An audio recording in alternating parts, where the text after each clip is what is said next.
नमस्कार बंधुरा नतून एक भिडियोते आपनादेर प्रत्येके जानाई स्वागतम। এই মুহূর্তে আবহাওয়ার গুরুত্বপূর্ণ খবর সেই সঙ্গে বন্যার লেটেস্ট আপডেট নিয়ে চলে এলাম। গাঙ্গেয় পশ্চিমবঙ্গ থেকে নিম্নচাপ পশ্চিম উত্তর পশ্চিম দিকে সরে গেলেও এখনও কিন্তু দুর্ভোগ কমছে না, কারণ ঝাড়খণ্ডে লাগাতার বৃষ্টিপাত হচ্ছে, কোথাও কোথাও ভারী বৃষ্টি হচ্ছে, কোথাও অতি ভারী বৃষ্টিপাত হচ্ছে এবং তার জেরেই ঝাড়খণ্ডের বিভিন্ন ড্যাম থেকে প্রচুর পরিমাণে জল ছাড়া হচ্ছে। ঝাড়খণ্ডের গালুরি ড্যাম থেকে এই বিপুল মাত্রায় জল ছাড়ার কারণে সুবর্ণরেখা নদী ফুলে ফেপে উঠেছে এবং যার প্রভাবে ঝাড়গ্রাম এবং পশ্চিম মেদিনীপুর জেলার বেশ কয়েকটা অঞ্চলে কিন্তু বন্যা পরিস্থিতি তৈরি হয়েছে। চাষের জমি তলিয়ে গেছে, মানুষের ঘরবাড়ি সেগুলো কিন্তু জলের তলায়, একই সঙ্গে বিস্তীর্ণ নিচু এলাকা জলমগ্ন হয়ে পড়েছে। একই সঙ্গে ডিবিসি ছাড়া জলে পূর্ব বর্ধমানে একাংশ, সেই সঙ্গে হুগলি, হাওড়া আর বাঁকুড়ার বেশ কিছু অঞ্চলে কিন্তু বন্যা পরিস্থিতি তৈরি হয়েছে।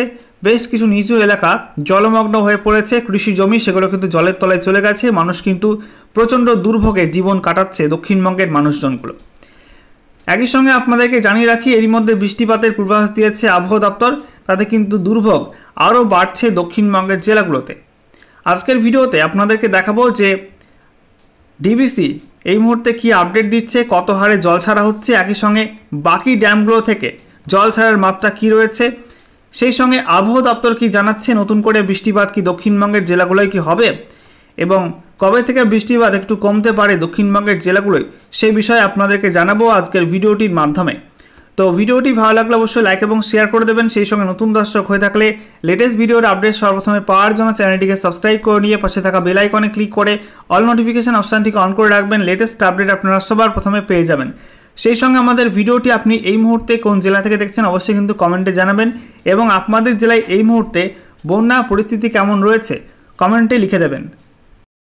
বন্ধুরা, শুরুতে আপনাদেরকে দেখাবো ডিবিসি কি জানাচ্ছে। এই মুহূর্তে আপনারা দেখতে পাচ্ছেন আমরা রয়েছি ডিবিসির অফিসিয়াল ওয়েবসাইটে dbc.gov.in, যেখানে ফ্লাড ওয়ার্নিং বা বন্যা সতর্কবার্তায় আমরা দেখতে পাচ্ছি বলা হয়েছে এই মুহূর্তে বন্যার অরেঞ্জ অ্যালার্ট রয়েছে দক্ষিণবঙ্গের একাধিক জেলাতে, যেখানে ডিবিসি তাদের মাইথন এবং পাঞ্চেত বাঁধ থেকে 57,000 কিউসেক হারে কিন্তু জল ছাড়ছে দেখতে পাচ্ছেন এবং কমলা সতর্কবার্তা বা অরেঞ্জ অ্যালার্ট জারি করা হয়েছে ডিবিসি থেকে। এই জলটা কোন দিক দিয়ে যাবে? দুর্গাপুর হয়ে, তারপরে সদরঘাট, সুরেকালনা, তারপরে চাপড়াডাঙ্গা হয়ে আমতার দিকে যাওয়ার সম্ভাবনা রয়েছে। এবারে বন্যার আপডেটটা আপনাদের সামনে তুলে ধরব। রাজ্য সরকারের অনুরোধ উপেক্ষা 62,000 কিউসেক জল ছাড়ল ডিবিসি। রাজ্য সরকারের অনুরোধ উপেক্ষা করেই বৃহস্পতিবার বিকেল থেকে বিপুল পরিমাণ জল ছাড়তে শুরু করল ডিবিসি বা দামোদর ভ্যালি কর্পোরেশন।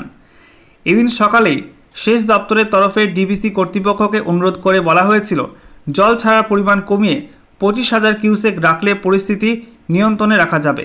দেখতে পাচ্ছেন যে বিপুল পরিমাণ কিন্তু জল ছাড়া হচ্ছে ডিবিসির মাইথন এবং পাঞ্চেত বাঁধ থেকে। এবারে আমরা দেখে নেব ডিটেলস আপডেটে কি বলা হয়েছে। বলা হচ্ছে রাজ্য সরকারের অনুরোধ উপেক্ষা করেই বৃহস্পতিবার বিকেল থেকে বিপুল পরিমাণ জল ছাড়তে শুরু করল ডিবিসি।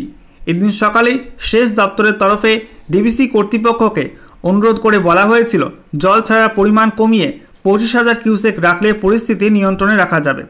এরপর বিকেলে ডিবিসির তরফ থেকে জানানো হয় উৎসমুখে প্রবল বৃষ্টির কারণে জলাধারে জলের চাপ বেড়েছে, জলাধারকে বাঁচাতে হলে জল ছাড়া আর কোনো উপায় নেই। এরপর মাইথন ও পাঞ্চেত জলাধার থেকে মোট 57,000 কিউসেকে জল ছাড়া শুরু হয়। সব মিলিয়ে ডিবিসি দুর্গাপুর ব্যারেজ থেকে বিপুল পরিমাণ জল ছাড়া শুরু হয়। দামোদর ভ্যালি রিজার্ভার রেগুলেটরি কমিটির মেম্বার সেক্রেটারি সঞ্জীব কুমার বলেছেন 62,100 কিউসেক করে জল ছাড়া হচ্ছে। অপরদিকে সুবর্ণরেখা নদীর ঝাড়খণ্ডের গালুরি জলাধার থেকে এদিন সকাল থেকে 1,10,000 কিউসেকের বেশি জল ছাড়া হচ্ছে। দুর্গাপুর ব্যারেজ এবং গালুরি জলাধার থেকে ছাড়া বিপুল পরিমাণ জলরাশি দক্ষিণবঙ্গের বিস্তীর্ণ এলাকাকে প্লাবিত করবে বলে জানিয়েছে রাজ্যের সেচ মন্ত্রী মানস ভূঁইয়া।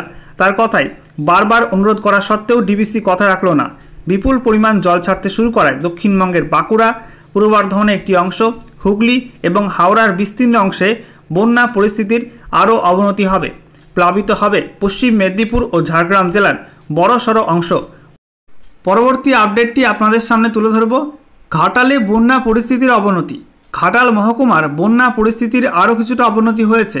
বুধবারের পরিবর্তে বৃহস্পতিবারে নদীগুলির জলস্তর অনেকটাই বেড়েছে।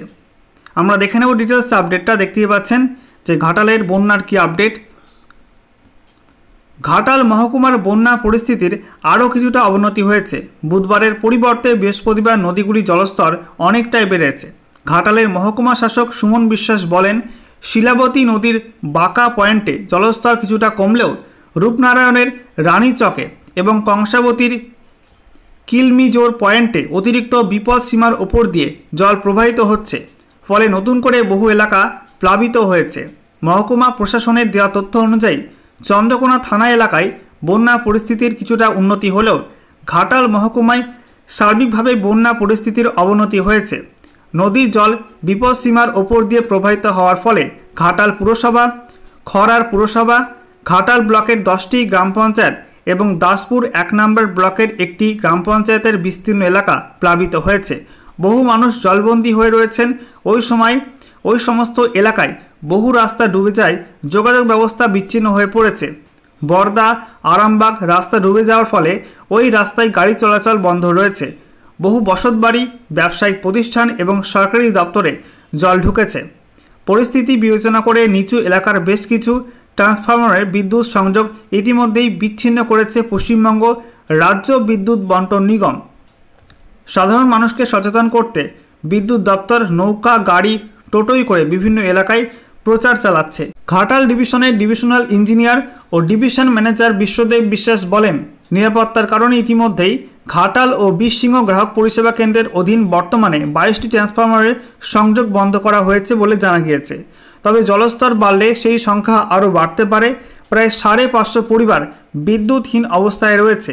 মহকুমার ঘাটাল, চন্দ্রকোনা 1 নম্বর, চন্দ্রকোনা 2 নম্বর ও দাসপুর 1 নম্বর ব্লকের বহু জলবন্দী মানুষকে উদ্ধার করে ফ্লাড শেল্টার এবং স্কুলে রাখা হয়েছে।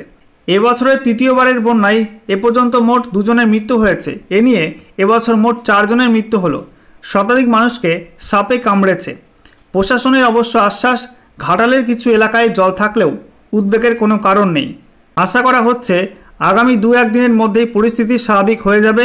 মহকুমায় বেশ কয়েকটা ত্রাণ শিবির চলছে, সেখানে প্রায় 1,500 বন্যার্ত মানুষ রয়েছেন।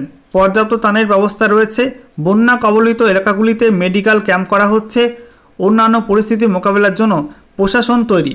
তো বন্ধুরা, আশা করি আপনারা বুঝতেই পারলেন যে ডিবিসির মাইথন এবং পাঞ্চেত বাঁধ থেকে ছাড়া জলে আর সেই সঙ্গে গালুডি ড্যাম থেকে জল ছাড়ার কারণে কিন্তু দক্ষিণবঙ্গের বিস্তীর্ণ অংশ প্লাবিত হওয়ার আশঙ্কা রয়েছে। বিশেষ করে বেশি ক্ষতিগ্রস্ত হতে পারে পূর্ব বর্ধমানের একটা অংশ, সেই সঙ্গে হুগলি, হাওড়ার বিস্তীর্ণ অংশ, বাঁকুড়ার বেশ কয়েকটা অংশ, সেই সঙ্গে পশ্চিম মেদিনীপুর এবং ঝাড়গ্রামের বিস্তীর্ণ অংশ, সুবর্ণরেখার অববাহিকা অঞ্চলে কিন্তু বিস্তীর্ণ অংশ প্লাবিত হওয়ার আশঙ্কা রয়েছে এবং বন্যা পরিস্থিতি কিন্তু আরও কঠিন হতে পারে।